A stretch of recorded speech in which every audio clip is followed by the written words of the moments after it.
আসসালামু আলাইকুম বন্ধুরা।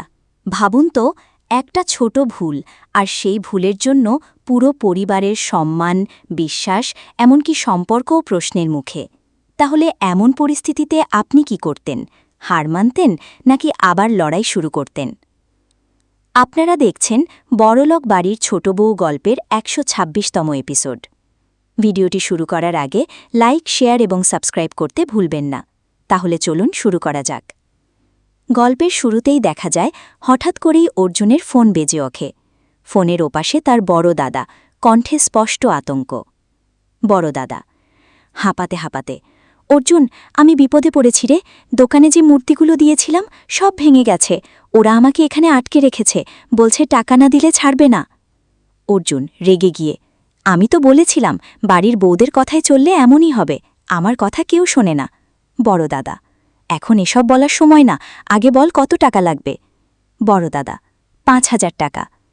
এই কথা শুনে অর্জুন কিছুক্ষণ চুপ হয়ে যায়, তারপর বিরক্ত হয়ে বলে, অর্জুন, তুমি জানো ৫,০০০ টাকা কত বড় অঙ্ক? আচ্ছা ঠিক আছে, ঠিকানাটা দাও, আমি আসছি। এরপর দৃশ্য বদলে যায়। অর্জুন টাকা নিয়ে ছুটে যায়, আর কিছুক্ষণ পর দাদাকে নিয়ে বাড়ি ফিরে আসে, কিন্তু তাদের হাতে আবার সেই ভাঙা মূর্তিগুলো। বড় বৌদি অবাক হয়ে, এই কি, তোমরা তো টাকা দিয়ে এলে, কিন্তু মূর্তিগুলো আবার নিয়ে এলে কেন? বড় দাদা চুপ, মুখ নিচু করে দাঁড়িয়ে থাকে। মা কঠিন গলায়, কি হয়েছে, চুপ করে আছিস কেন? অহনা শান্ত কিন্তু দৃঢ়ভাবে, আমরা সবাই অপেক্ষা করছি, কি হয়েছে বলুন। ঠিক তখনই ঘরে ঢুকে পড়ে পিসি আর কাকিমণি, ঝড়ের মতো।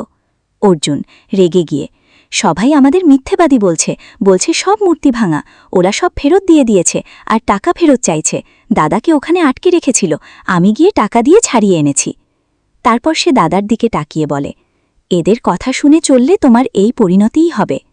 মা দীর্ঘশ্বাস ফেলে বলেন, আমি তো আগেই বলেছিলাম মূর্তিগুলো ঠিকমতো শুকায়নি, ভেঙে যাবে। দেখলে তো, এখন শুধু টাকা না, আমাদের নামও খারাপ হলো। বড় দাদা কষ্টের গলায়, ছোটুর কাছ থেকে ধার নিয়ে টাকা দিলাম, এখন সেই টাকা কিভাবে শোধ করব জানি না। অহনা তখন এগিয়ে আসে, ক্ষতি তো সবার হয়েছে, তাহলে আপনি একা কেন শোধ করবেন? আমরা সবাই মিলে সামলাব। একবার ভুল হয়েছে মানেই কি আমরা বারবার ভুল করব?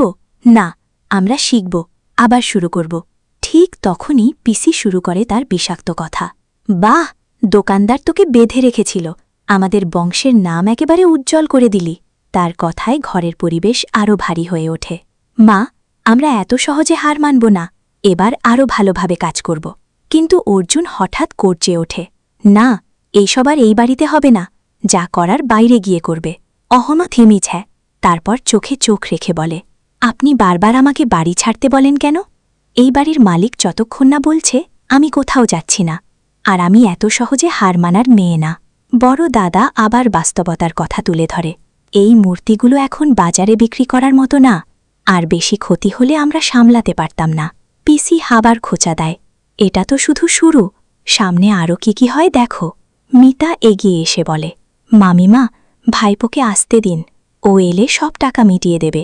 অর্জুন বিরক্ত হয়ে, টাকা কি আলাদা? টুকুন দাদার টাকা কি টাকা না? মিতা, যদি থাকতো তাহলে কি দাদা ভাই তোমার কাছে যাইত? ভুল তো সবারই হয়, একবার ভুল মানে বারবার ভুল না। মিলি বলে, মা, আমরা এবার আরও মন দিয়ে কাজ করব, আরেকবার চেষ্টা করে দেখি। আবেগ নিয়ে, আমরা হার মানব না মা। কিন্তু অর্জুন আবার আঘাত করে, এত অপমানের পরও তোমাদের কিছু শেখার নেই? বড় দাদা শান্ত গলায় বলে, আমার সাথে যা হয়েছে সেটা কিছু না, কিন্তু যদি বাড়ির বউদের সাথে হতো আমি সহ্য করতে পারতাম না। মা হঠাৎ নিজেকে দোষী মনে করে বলেন, ভুল আমারই হয়েছে, তোমাদের ঠিকভাবে শেখাতে পারিনি। অহনার সাথে সাথে বলে, না মা, আমরা ভুল বুঝেছি, এখন আমরা সেটা ঠিক করব। কিন্তু প্রশ্ন ওঠে, মূর্তি বিক্রি হবে কোথায়? হঠাৎ অহনা বলে, আমরা বউরা নিজেরাই বিক্রি করব। ঘরে নেমে আসে নিস্তব্ধতা। কাকিমণি তাচ্ছিল্য করে, ও মা, বউরা এখন রাস্তায় মূর্তি বিক্রি করবে নাকি? মেজ বউ চোখে পানি কিন্তু কণ্ঠ শক্ত, এই কাজ ছোট না, আপনার ছেলে আমাকে ডিভোর্সের হুমকি দিয়েছে, বাঁচতে হলে কাজ করতেই হবে, আমি লড়ব। মা এগিয়ে এসে বলেন, এই কাজ শুরু করেছে ওরা, খারাপ সময়ে আমি ওদের ছেড়ে যেতে পারি না। অর্জুন হঠাৎ হয়ে বলে, যদি এটা চলতেই থাকে তাহলে আমার এই বাড়িতে থাকা সম্ভব না। মানুষ কি বলবে, আমি কি উত্তর দেব?